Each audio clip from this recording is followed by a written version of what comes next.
This is the Automation World Get Your Questions Answered podcast, where we connect with industry experts to get the answers you need about industrial automation technologies. This podcast series is sponsored by Allied Electronics and Automation, carrying the most automation and control brand names in North America. The questions posed in this podcast series all come from automation technology users like yourself across the process and discrete manufacturing industries. I'm David Greenfield, Director of Content for Automation World, and the question we'll be exploring in this episode is what's the difference between standard and certified enclosures? Enclosures are one of the more ubiquitous items in the automation landscape, but they can also be one of the most overlooked. And by overlooked, I mean that the level of consideration given to many other automation devices is not always as equally applied to enclosures. But it should be, because enclosures are what protect the critical automation devices that keep your operations up and running. So to get a better understanding about the role of enclosures in production facilities, I'm joined today by Josiah Haas of Budd Industries, a manufacturer and supplier of electronic enclosures. Their products range from small electronics enclosures to large cabinet racks made from both plastic and metal, and that meet a variety of standards and requirements. So, Josiah, most everyone is aware of enclosures as control cabinets, but is that still the main use for enclosures today, considering the increased use of distributed control as part of Industrial Internet of Things and Industry 4.0 initiatives?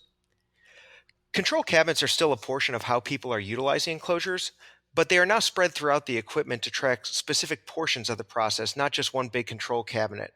This can include number of cycles, to error tracking, to basic decision making, to reporting back to leadership or maintenance to help predict issues before they become line down for a company. And based on your experience, are you seeing any changes in how manufacturers are using enclosures today? The real change is what I would call NextGen Customers. These are companies who are taking traditional lower technology markets and updating them with Wi-Fi connectivity, with Bluetooth, wireless tracking, and data monitoring. This can include things like tracking of traffic and diverting cars into new routes, to being utilized in places like apple orchards and tracking the insects so chemicals only go on the fruit that need it. These types of products are all going into a sealed enclosure. Next-gen lighting and electrical is also a big deal as municipalities and large corporate campuses deal with the expanding and expansive population. When properly utilized and designed in, our NEMA enclosures can often help protect resources used to handle certain functions.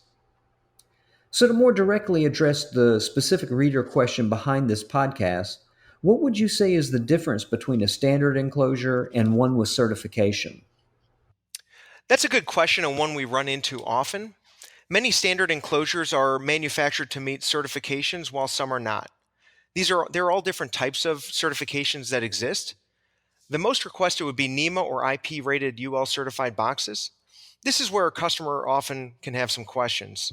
NEMA is the National Electrical Manufacturers Association that uses a rating system that outlines the type of environment that an enclosure can be utilized in and how capable it would be to withstand certain conditions. When an enclosure is NEMA 4X, it will protect against falling dirt, snow, sleet, dust, splashing water, and even hose-directed water. The X in 4X signifies it is corrosion resistant. This is great for a factory floor setting or outdoor control box that may face the elements. NEMA ratings like 1, 2, 3R, 4, 4X, 6, 6P, 12, and 13 also exist and provide different levels of protection, from just being an enclosed box on 6 sides, which would be a NEMA 1, to submersion in water, which would be a NEMA 6 or 6P, or protection against oil and coolant spraying and seepage, which is NEMA 13. NEMA.org or even Budd's website at budind.com have great charts that help explain the difference in ratings. IP, or ingress protection, is another rating system that can often align with a NEMA rating and is a 2-digit number, with the first digit of the number stating how protected it is against solids, and the second digit signifying how much it protects against liquid. While not exactly the same, IP65 would align with a NEMA 4 rated box. There are also certifying bodies such as UL in the United States, CSA in Canada, TUV in Europe. Products with these certifying bodies labels on them prove an independent organization has tested the products and they meet the minimum standards for the rating. Certified enclosures should have a sticker on the inside of it. If you're looking to have your end product UL certified, it is extremely helpful to have a UL certified enclosure to start with. This will limit the cost to you and the time it takes to have your product approved. Legitimate enclosure companies should be able to share UL file information with you during this process. While not exactly the focus of this question, there are other certifications that exist for enclosures that are available, including flammability ratings, which will tell you how well a box will hold up against the heat, or ATEX explosion proof ratings. Typically, a certified box will be more expensive than the one that is not. Okay, Josiah, let's dig a little deeper into the certification aspects. And by that, I mean, what sorts of applications would require an enclosure with certification?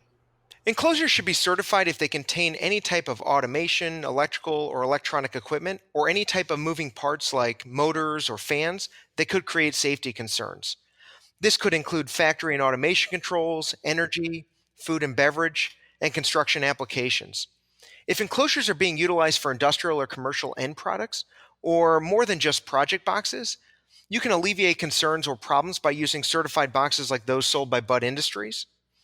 Enclosures also would require certifications based on the environment which they are being utilized in. So, a cabinet that is used in an office setting might not need a certification, but one used outdoors or non clean room factory floor almost certainly would. Now, beyond the features you've mentioned, Josiah, what else should a manufacturer be looking for when specifying an enclosure? I love this question because it's an area where Bud prides itself. Honestly, we have seen a tremendous growth in our custom enclosure business. This can be as simple as pulling a box off our shelf and cutting holes or slots in it for connectors and actuators or LCDs, or molding a complete custom enclosure for someone. While our boxes are great, most need input and output holes in the box to make it work. I think it's important to find an enclosure manufacturer willing to partner with you through the process, even when that means starting at a smaller prototype quantity. Additional services like powder coating, digital printing for logos or labels, or even inserting PEMs can make it helpful for a customer. Find someone willing to work with you. Well, thank you for joining me for this podcast, Josiah, and thanks to all of our listeners. And please keep watching this space for more installments of Automation World Get Your Questions Answered. And remember to visit our website at www.automationworld.com to stay on top of the latest industrial automation technology insights, trends, and news.